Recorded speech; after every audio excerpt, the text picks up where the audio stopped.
వచ్చారు మీరు? ముందు రోజు ఏం జరిగింది సార్? 20వ తారీఖు ఏం జరిగింది అసలు? కనీసం మేము 20వ తారీఖు పొద్దున్నే వస్తే కనీసం ఇన్ఫర్మేషన్ ఇవ్వలేదు మాకు. ఏం జరిగింది? మధ్యాహ్నం దాకా మమ్మల్ని 4 దాకా మమ్మల్ని 4 దాకా మమ్మల్ని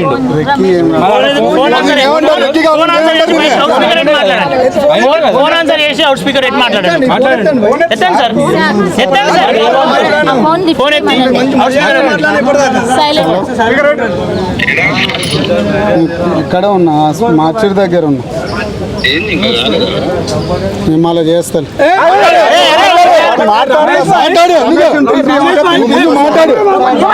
ముందు మాట్లాడు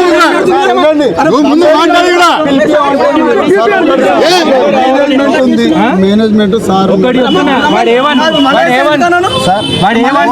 కానీ మేము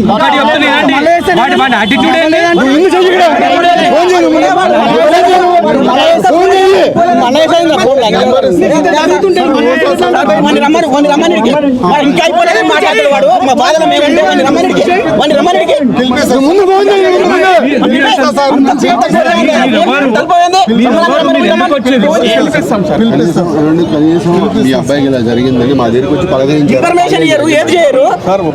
బల్కర్ బాగా ఎట్లా రమ్మని చెప్పి ఎవరు మాట్లాడుతుంది విషయం ఏంటంటే ఎంత మంది ఫోన్ అదే ఇంకా రాలేదా ఉంది వాళ్ళకు ఇంత కామన్ ఉన్నది. ఫోన్ ఎత్తాడు నువ్వు మళ్ళీ ఫోన్ అయితే లేపినాక ఇక్కడికి రారు ఇక్కడికి రావాలి, హాస్పిటల్ కాడికి రావాలి, బయలుదేరి రాలి.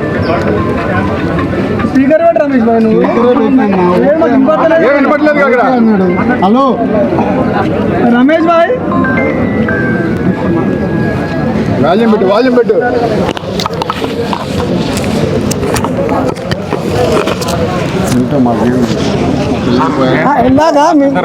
ఇంత ఏవో మాట్లాడితే సార్ పేరెంట్స్ ఉన్నారు సార్ మనం మాట్లాడుతున్నారు. ఏం జరిగిందో మీకే తెలుసా ఏం జరిగిందో? 20వ తారీఖు తెల్లవారుజామున మిస్ అయిన మీరు ఫస్ట్ సీసీ కెమెరాలు చెక్ చేసుకొని పిల్లోడు ఉన్నాడా లేదా అని చూడాలి కదా. మీరు చూడకుండా మీ పిల్లోడు బయట ఎక్కడికో వెళ్ళిపోయాడు, మీ చుట్టాలకు కబుర్లు చేసుకోండి అని చెప్తే దాని అర్థం ఏంటండి? దాని అర్థం ఏంటి సార్? మేము వచ్చి మా పిల్లాడికి అంటారు మేము గ్రౌండ్లోంచి బయటకు వెళ్ళేది ఫుటేజ్ ఉంటేనే మేము మా ఫ్రెండ్స్కో మా ఫ్యామిలీకో కాల్ చేస్తామని చెప్పాం కాబట్టి మేము గట్టిగా కూర్చున్నాం కాబట్టి సీసీ కెమెరా దగ్గర కూర్చోబెట్టారు. అక్కడ సీసీ కెమెరాలు పనిచేయలేదన్నారు. ఇంకా అంత ఉపయోగం ఏంటి? పోలీసులు వచ్చేదాకా మీరు కనీసం సీసీ ఫుటేజ్ తీయలేదు. రాత్రికి మేము పోలీస్ స్టేషన్లో కంప్లైంట్ చేసి మళ్ళీ రిటర్న్ వెళ్ళిన తర్వాత మీరు మళ్ళీ పంపించారంటే పోలీసులతో మాట్లాడుకొని ఇక్కడ ఏం జరిగింది? పొద్దునుంచి లేని మనిషి మళ్ళీ ఏం చెప్పారు? శ్రీనివాసరెడ్డి అనే వ్యక్తికి ఫోన్ చేస్తే ఎవరైతే నాకు వాళ్ళ ద్వారా నేను మా అబ్బాయిని జాయిన్ చేశానో వాళ్ళకి ఏం చెప్పాడు అంటే పిల్లాడు మళ్ళీ రిటర్న్ వచ్చేటప్పుడు దానికి కరెంట్ దీనికి తగులుకున్నాడు అని చెప్పారు, ట్రాన్స్ఫార్మర్కి తగులుకున్నాడని చెప్పారు. అసలు ఒక్కొక్కరికి ఒక మాట చెప్తే దీన్ని మేమే అనుకోవాలి. ఈ మాట చెప్పారండి.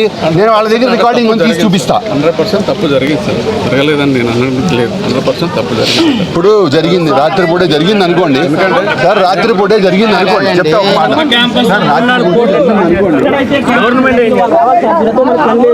మెయిన్ క్యాంపస్ అబ్బాయి ఎక్కడైతే చనిపోయాడో చనిపోయిన క్యాంపస్ లో ఉన్న వాళ్ళు సీసీ కెమెరాలు ఓన్లీ పైసలు తీసుకున్నప్పుడే పనిచేస్తాయి కదా, అవి మాత్రం పనిచేస్తాయి. ఆడ మాత్రం పర్ఫెక్ట్ పనిచేస్తాయి.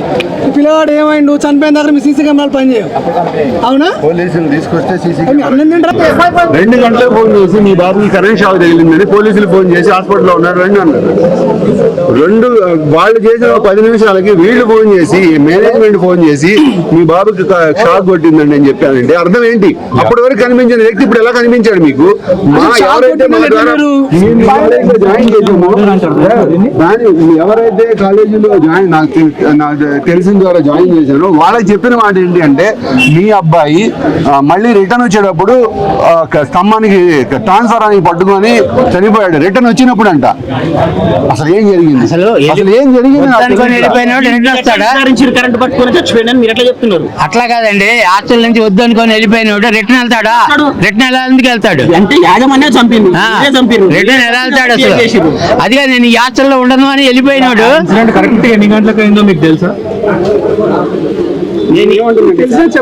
తెలుసా? మరి ఇంకొక ప్రశ్న అడుగుతా, అసలు మీ నారాయణ కాలేజీలలో ఎంతమంది స్టూడెంట్స్ ఇట్లా ప్లాన్ గా చంపుతున్నారు? ఎందుకంటే మీ ప్రిన్సిపల్ గాడు స్పీకర్ మీద ఉన్నప్పుడు ఇంకా అయిపోలేదా అని క్యాజువల్ గా మాట్లాడుతున్నాడు. అంటే అంత క్యాజువల్ గా ఎంతమందిని చంపారు ఇప్పటి వరకు జర అందరు తెలుసుకుంటారు, చెప్పండి. ఎంత మందిని చంపితే ఆయన ఎంత యాటిట్యూడ్ గా మాట్లాడుంటాడు? క్యాజువల్ గా ఇంకా అయిపోలేదు, అలవాటు అనమాట వాళ్ళకి. అలవాటు ఇది, మనం ఆయనకి వాళ్ళకి అలవాటు ఇది. ప్రాణం అంటే అసలు విలువ లేకుండా మీ దగ్గర. వాళ్ళకి డబ్బులు తీసుకున్నంత ప్రాణం అంటే, లక్షల లక్షల ఫీజులు తీసుకున్నంత ప్రాణం అంటే.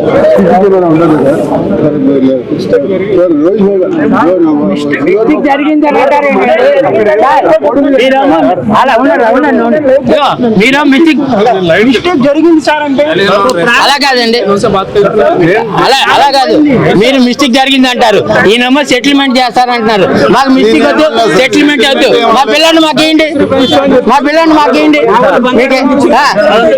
మా పిల్లల్ని మాకేయండి, మా పిల్లల్ని మాకేయండి. మీ సెటిల్మెంట్ లేదు మాకు, మా పిల్లల్ని మాకేయండి.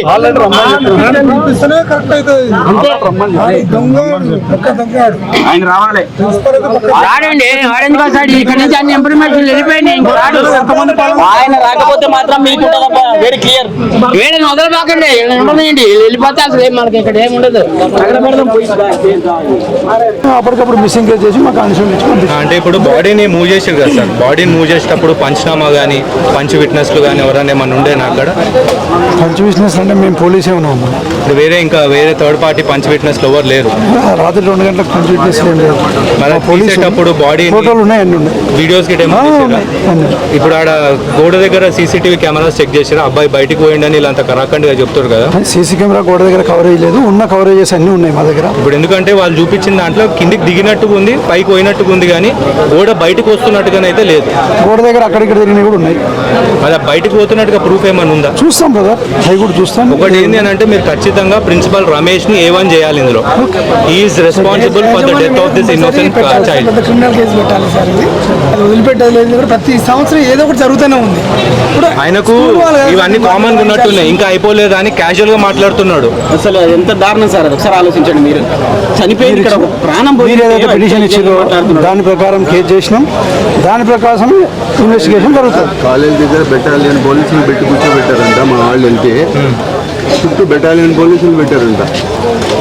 అంటే ఇక మినిస్టర్ కాలేజ్ అయితే గట్లనే ఉంటుందా సార్? నార్మల్ సామాన్య జీవితం అయితే ఏముంటారు? బెటాలియన్ పోలీసులు పెట్టాల్సిన అవసరం ఏంటి? మా వాళ్ళు అక్కడి నుంచి వీడియో పంపిస్తారు చూడండి. బెటాలియన్ పోలీసులు పెట్టాల్సిన అవసరం ఏంటి?